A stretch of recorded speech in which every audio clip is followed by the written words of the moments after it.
اگه جنگ جهانی سوم آغاز بشه به نظرتون چه کشورهایی آسیب کمتری میبینن؟ مشخصه که قدرتمندترین کشورها.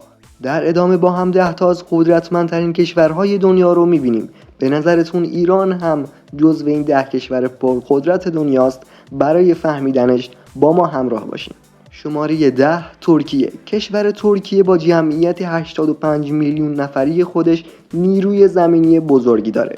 ترکیه در آسمان هم حرفی برا گفتن داره با بیش از 1000 جنگنده و در زمین هم 3000 تانک نظامی.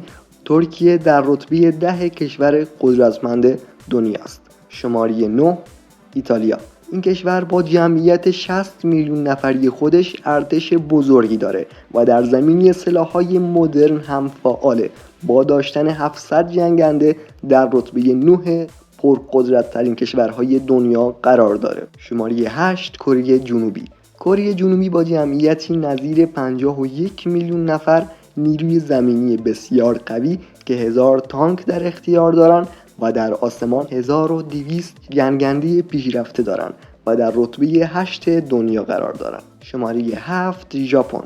کشور ژاپن با جمعیتی نزدیک به 126 میلیون نفر نیروی دریایی مدرن و بیش از 1000 جنگنده. این کشور به خاطر فناوری پیشرفته در زمینه تسلیحات مدرن مشهوره و در رتبه 7 پرقدرت‌ترین کشورهای دنیا قرار داره.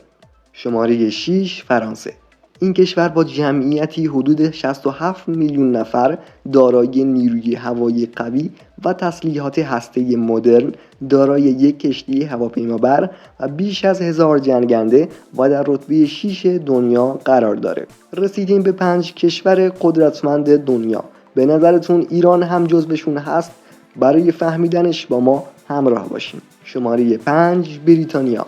این کشور با جمعیتی حدود 67 میلیون نفر نیروی دریایی قوی، دارای 2 کشتی هواپیمابر و بیش از 800 جنگنده مدرن و در رتبه 5 پرقدرت‌ترین های دنیا قرار داره. شماره 4 هند.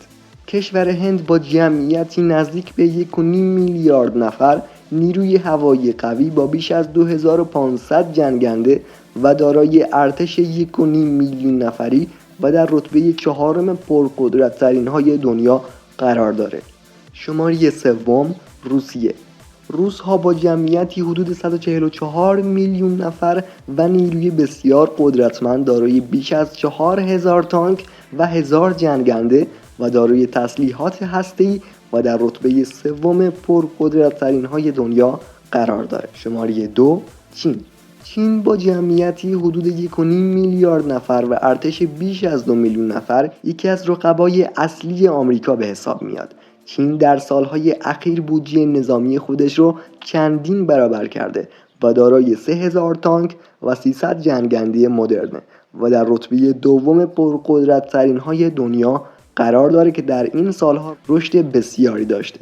شماره 1 قدرتمندترین های دنیا آمریکا با جمعیتی نزدیک به 331 میلیون نفر، ارتش قوی و 13000 جنگنده، 11 ناو هواپیمابر، بزرگترین نیروی نظامی جهان رو داره. این کشور با بودجه نظامی 700 میلیارد دلار شماره 1 قدرتمندترین های دنیاست. ایران جزو 10 کشور اول دنیا نیست، اما در دنیا رتبه 14 و در خاورمیانه رتبه 3 رو داره. به نظرتون جنگ جهانی سوم هم آغاز میشه؟ حتما کامنت کنید. اگر از این ویدیو لذت بردین لایک و سابسکرایب فراموش نشه تا یه دانستنی دیگه. خدا نگهدار.